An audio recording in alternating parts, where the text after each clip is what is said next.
pulling us together today. Many groups are represented here, but Club Pink has gotten us together, and thank you. I'm following a bunch of really great speakers.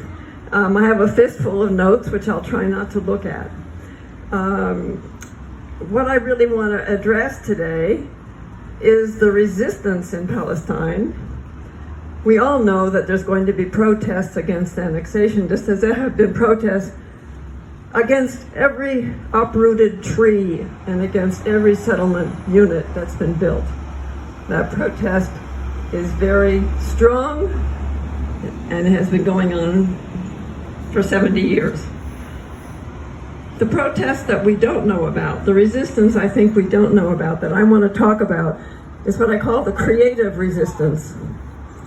In the midst of all that we know that's happening under occupation in Palestine, and that will happen under annexation, even worse, because I think we all can anticipate that if annexation takes place, there will be many protests. Some of them probably will be violent, with people's built-up rage. I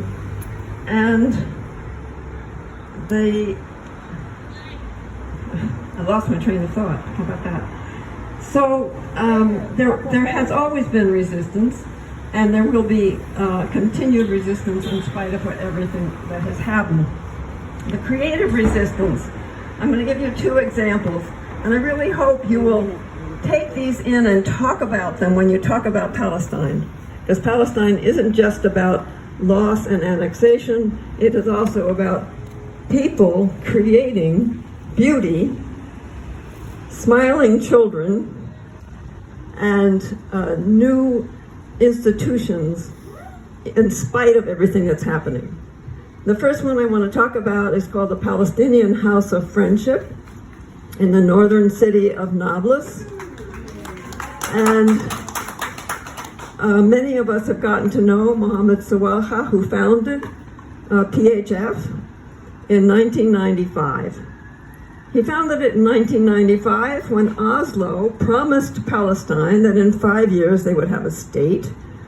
And Mohammed, very forward-thinking, said, well, let's learn how to run a democracy because we haven't had that opportunity before. So he created this Palestinian House of Friendship in order to help himself and his community to be able to create a functioning democracy as soon as they had their state. Well, we all know what happened to that promise. And in between, or right after about 5 years of that promise not being upheld, we have the second Intifada, the uprising of 2000, which lasted maybe 3 or 4 years. It was violent. It was also non-violent. It was everything to try to stop the aggression of Israel. So the needs of the community changed after the Intifada, and Mohammed could see that. And he said he saw a child in the street selling candy, and he said to the child, "Why aren't you in school?" And the child said, "Well, I have to earn some money for my family." And Mohammed decided right then and there that he was going to do something for the children. And he created summer camps, and he called them Smiling Faces Summer Camps. Literally in English, he called them that. And really, I have been to these camps, and I've seen the children, and they are smiling. And so Mohammed has his own history, which I wanted to include a little bit of, so you know him as his wonderful self. He's almost only known the occupation.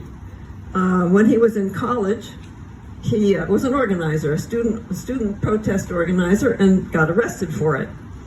He got arrested a lot of times because he organized a lot of student protests, and then he went on to become a professor at An-Najah University. He organized the faculty, kept getting arrested. So that's the kind of person that Mohammed is. He's creative. He never stops thinking about the children. And a couple of things that he's innovated in the last few years and right up through now. He created a recording studio so that kids could record their music and that old people could record their oral histories, the history of life as they have known it before they died. It was not easy to get this recording studio off the ground. Let me tell you, they had to overcome many, many barriers, which Israel is good at creating. And he started e-learning in a rural school 10 years ago, before e-learning was something we were all forced to do. And because he knows how to do that, he's now doing that for the students that are stuck in their homes in Nablus.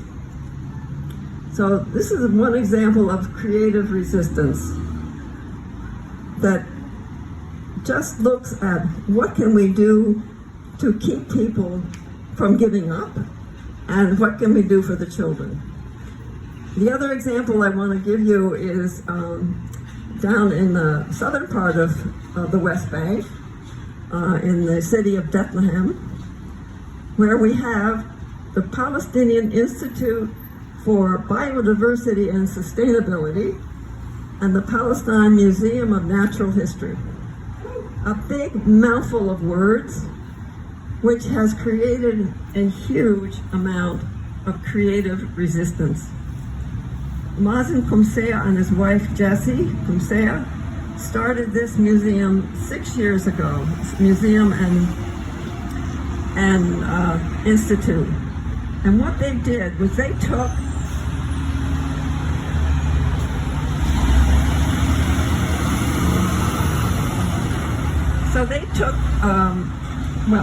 they asked the University of Bethlehem if they could use a plot of land, which is only 3 acres, that was not